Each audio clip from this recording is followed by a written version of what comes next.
Good morning, it's Wednesday, the 22nd of July. I'm Maret Gwyn and you're watching Europe Today, your morning dose of European news and analysis broadcast live here from Brussels. Coming up on today's show, the European Union is in a race against time to approve a new package of economic sanctions against Russia. But Greece has unexpectedly vetoed the proposals over a separate ban on Russian liquefied natural gas. We'll bring you more details on that story. And also, it's been a year now since the US and the EU sealed a trade deal designed to put an end to disputes and tensions. That deal imposed 15% tariffs on European goods, while the EU removed duties on most US industrial products. But 1 year on, US President Donald Trump is renewing tariff threats against allies and rivals alike. We'll have more analysis on that for you.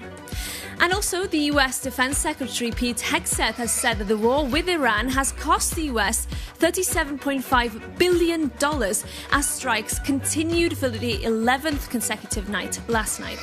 President Trump has meanwhile vowed support to Lebanon in a meeting with the country's president in the White House yesterday. We'll have the latest for you from the Middle East.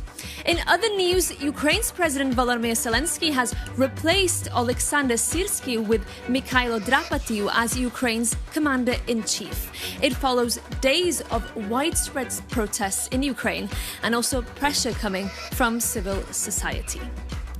But first, this morning, we're going straight to our top story because EU ambassadors are meeting today here in Brussels in a new attempt to strike a deal on fresh sanctions against Russia. But this entire package is being held up by one single country, and that's Greece. To explain more, Jorge Liboreiro, our correspondent, is here in the studio with us. Really good to have you this morning, Jorge. So, big story today in Brussels. Tell us first about Greece's demands here. Why are they blocking this package? Yes, hello, Marit. Big story indeed. But to understand this story, let me take you back to October last year. So in October last year, member states, the 27, unanimously agreed to ban the import and transport of Russian LNG.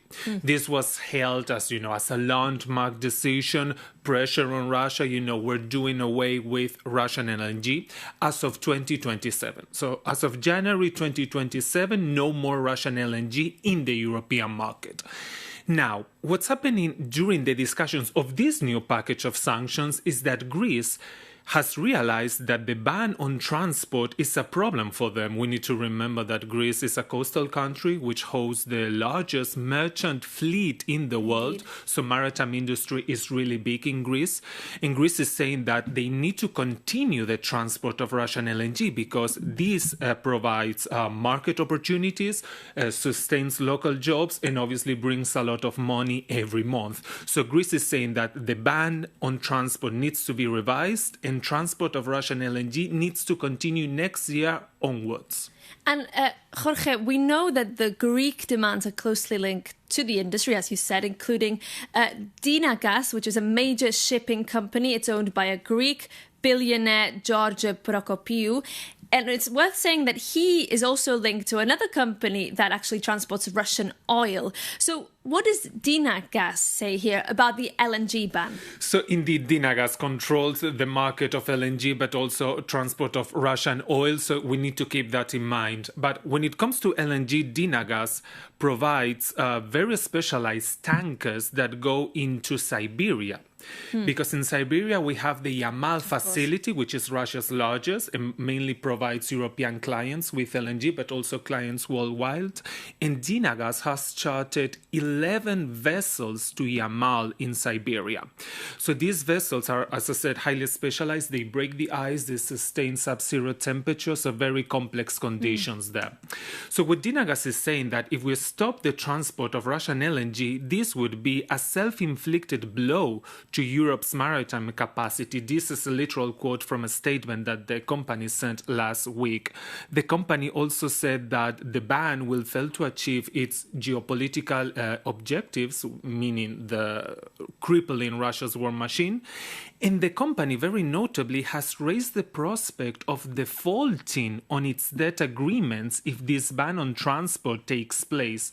And we can now see the quote indeed sent by the company last week, which, by the way, these arguments that we see on camera closely align with the Greek government is now saying here in Brussels. Indeed. So we see a lot of synchrony between Dynagas and Athens. And Jorge, we know then that Greece, for now, is holding firm on its demands. What has been the reaction from other EU countries? Look, how could I put this kindly? Well, I'm not going to put it kindly. I'm just going to say that there's a lot of frustration, even fury with Greece, because I need to really stress this. Greece is trying to revise a ban that was unanimously agreed last year and became EU law. This is EU law. It's not part of the new package of sanctions that it's on the table. It's already EU law. And Greece now wants to retroactively challenge the content of this legislation. So for all the member states, this is a massive problem because they fear that if we grant Greece's request, then there will be a dangerous precedent set. And, all the member states will come up with similar requests. Oh, I want to revise this. I want to check this law, Indeed. Reopen this text. Give me this, give me that. So it could be a massive problem, cascade of requests. And finally, Jorge, we know there's also this price cap on Russian oil, which will be automatically revised up tomorrow, I believe, unless the EU actually agrees on this new package of sanctions. So I guess this Greek veto is also threatening that and could see Moscow even gain more revenues on its oil purchases. Yes, indeed. All things are coming together. No, the Greek veto and this revision of the price cap that, as you said, will go up if we don't delay it, which is the intention to delay it. But for the time being, it's still there. The revision will take place on Thursday. But what I can see is that if the Greek veto remains in place, proves insurmountable, that Athens really holds its ground and doesn't allow this to pass unless it gets an exemption, I think the price cap on Russian oil could be delayed just to September. Okay. So then in September, after the summer break, we'll come back to this, the unfinished business, and try to have a deal and try to have Greece on board. But as I said, there's a lot of uncertainty right now. The Greek veto is really powerful because this maritime industry is essential for the country. But at the same time, the other 26 member states do not want to grant this request because of the precedent that it could set. So we're in for a fight today with the ambassadors. Okay, Jorge, well, we will keep an eye out on those talks happening today, of course, in Brussels. Thank you so much for that analysis and for bringing us up to speed there. Now we're moving on to the Middle East next. The US has continued to attack Iran for the 11th consecutive night as the US Defense Secretary Pete Hegseth revealed that the war has now cost the US $37.5 billion. Let's get the latest now from our correspondent Adel Halim, who is in Qatar for us. Good morning, Adel. Great to see you again. Also yesterday, President Trump met Lebanon's President Joseph Aoun at the White House. Tell us what came out of that meeting. Good morning, Mara. This is the biggest diplomatic development we've seen in the Israel-Lebanon conflict in months.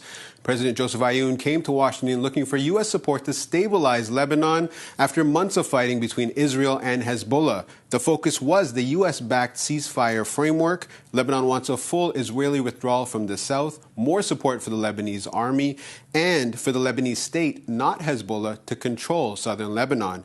Now, President Trump says Washington remains committed to this process, and he also added that Lebanon has been a very mistreated country for a long period of time, and, quote, we're going to solve a lot of problems. Marit? Okay, so big promises from the US president there. Meanwhile, Adel, I know you're following developments there across the region. What's the latest this morning?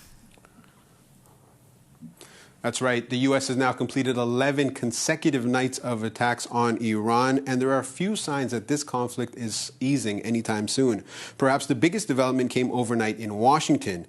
President Trump says the U.S. has no interest in talks with Iran, and even though he insists Tehran is desperate to negotiate. At the same time, Defense Secretary Pete Hegseth told Congress that the war has already cost $37.5 billion and asked lawmakers to approve another $67 billion in funding for our campaign. The dialogue between him and Democratic senators was very testy during this exchange. And that request is likely to raise questions about how long Washington expects this conflict to continue. Meanwhile, Iran says it carried out new attacks on military sites in Bahrain and Kuwait, while both countries say they intercepted missiles and drones overnight. Now, also, the Iran-backed Houthis are also threatening commercial shipping in the Red Sea, and that's already adding to the concerns over in the Strait of Hormuz, where vessel traffic continues to fall. So while diplomacy is making some progress between Israel and Lebanon, the wider regional situation is definitely moving in the opposite direction. We're seeing more military action, increasing economic pressure, and there's no clear sign that the fighting between Washington and Tehran will slow down anytime soon. Marit? Okay, Adel Halim in Qatar for us. Thank you so much for bringing us up to speed this morning. Now, moving on. 1 year after the EU struck a controversial trade deal with the United States, imposing 15% tariffs on European goods under Commission President Ursula von der Leyen, what has been the impact on Europe's economy? Well, new data suggests the cost of those tariffs has been felt on both sides of the Atlantic. European companies have, of course, taken a hit, but so too, and to a significant extent, have American firms. For more on this, let's bring in our EU editor, Maria Tadeo, who's with me in the studio this morning. Good to see you. Listen, this deal was meant to draw a line under disputes, uncertainty, tensions. Can we say that it's done that? Look, it's a difficult question to answer, and also just how time flies. Because it was this time last year that Ursula von der Leyen got on a plane. She landed in Scotland, went to President Trump's golf complex in the country, and agreed to these new terms. And in a way, I find it difficult to call it a trade deal because we know it was not a negotiation. You've spoken to European officials, I've spoken to European officials, many of which will tell you privately, even though the Commission and the EU still defends the deal, they'll say it really wasn't a negotiation. Ultimately, there was a binary choice that the Europeans had to face, confront, and ultimately decide. One was, should we enter this trade war with the US? Of course, this is a big market. The EU does have trade power behind it, and they could enter a tit for tat the same way that China did, ultimately, or just take this 15% tariff, which is not a trivial thing. Tariffs tripled on European companies going into the U.S. market. Remember, before Liberation Day, you were looking at around 5%. That was certainly the average. But again, the choice that Europeans faced was enter this trade war, ultimately accept the 15%, but also setting up this precedent in which it can never go above 15%. Obviously, that had a hit for European companies. We've spoken about some of the extra difficulties that they faced. But when you look at the data, and this is very striking, the turnover in terms of trade between the U.S. and the European Union actually increased in 2025 to hit 1.8 trillion euros. The number, of course, is enormous, and it really reflects just the magnitude of this bilateral relationship. One thing that I would say, given, again, who is footing the bill, that's ultimately the question, is numbers may have gone up because companies were really rushing to get a lot of their stuff across the Atlantic before the tariffs kicked in. So 2026 should give us a complete picture. But to go back to your question, I think ultimately at this point, yes, tariffs tripled on European companies. The exemptions that the Europeans were hoping to get on real staple products like cheese, milk, pasta is about 115 euros that they're looking to get in exemptions did not manifest. So obviously that means prices have to go up. But what is interesting is European officials tell us a year later, it's actually the U.S. importers that have paid the most in this tariffs. Before the Liberation Day tariffs came in, it was at around 8 billion euros, the duty cost. Now it's standing at over 31 billion. So you're looking at almost 4 times the amount that they were paying. So yes, it hits both sides, but also you see that the Americans have also taken a hit, and it's American companies that ultimately also pay for this. And Maria, we know that there's still 50% tariff, for example, on steel and aluminium. And the US continuing to link this to some regulatory movements on the EU side. Yeah, absolutely, because there's a number of issues, of course, that came along with the 15%.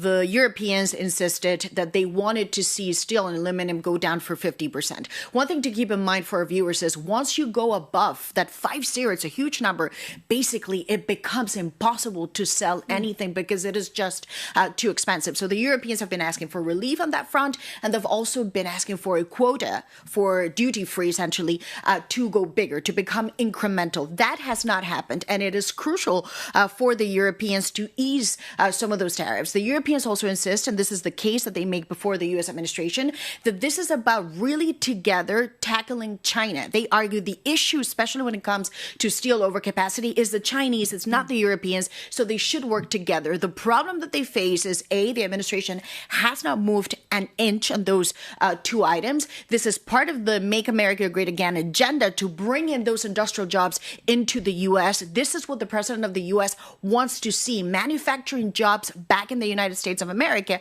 And then 3, as you say, the administration, in a way that is cunning, but is also ruthless, and at times, frankly, it seems to work, is to say, if you want any form of relief, then you need to also give us regulatory relief. The issue for the Europeans is that this has nothing to do with tariff rates. It really is about politics, it's about sovereignty, and it's also how you interpret and apply the law of the land. And of course, Marit, we could see another flashpoint because, as you know, speculation is rampant in the city, that we could see a fine announced maybe even this week on Google around $1 billion. That could certainly escalate tensions between the two of them. Indeed. And meanwhile, also this week, we are in fact hearing reports, at least, that Donald Trump, the US president, is thinking at least of unleashing more tariffs. Canada already in the line of fire. Are the Europeans worried about this? Well, certainly, because this is part of a bigger strategy. The 15% tariff, and just really taking that hit to a relationship that basically, when you looked at the numbers before the tariffs came into being last year, it was pretty broad, right? And it was balanced between the Europeans. They accepted this in exchange for a form of relief. They always argued, look, it wasn't just straight. There were a lot of things on the table. The geopolitics were also there. And this was a way of, quote unquote, paying for insurance. The issue that we see is that the U.S. has a strategy that is clearly bait and switch. They will turn them on and off depending on the kind of concessions that they want from allies. From the Canadians have been complaining that they do not buy enough U.S. products, that their relationship is tilted in favor of Canada, and now they've been hit with 50% tariffs. At that point, that is prohibitive. This is a real political crisis now for the Canadian Prime Minister. When it comes to the Europeans, as you say, the administration said it overnight yesterday. Yes, expect action coming in the tariff front because they've had to tweak some of the construction, the structure of the tariffs, because some of them were struck down by the U.S. Constitutional Court. So they now expect to put forward new tariffs using different sections that could see more products and also the Europeans hit by it. I think one of the things that the Europeans know, and they know this very well, is that ultimately this is going to be a constant with the Trump administration. What you can do is hope for the best, but also say we have a capacity and an ability to retaliate. We talked about the anti-coercion instrument. That is certainly on the table that the Europeans can use. The question is, are they ready to use it, given that they did not want to fight a trade war last year, but also, Marit, the focus for the Europeans now is China. Indeed. Do you want to take on two big blocks? And very, very briefly, Maria, on China, we are expecting by October some movement. Massive deadline, yes.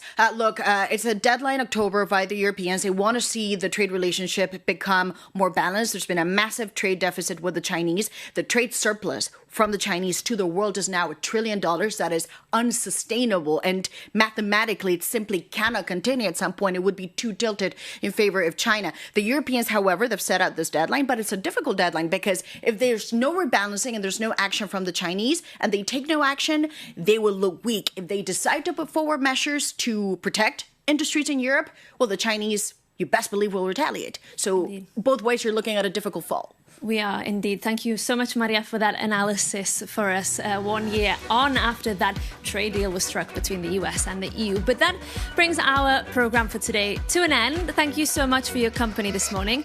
Remember, we also love to hear from you. You can send us comments, feedback or tips. Our email address is europetoday@euronews.com. In the meantime, see you soon here on Euronews and take care.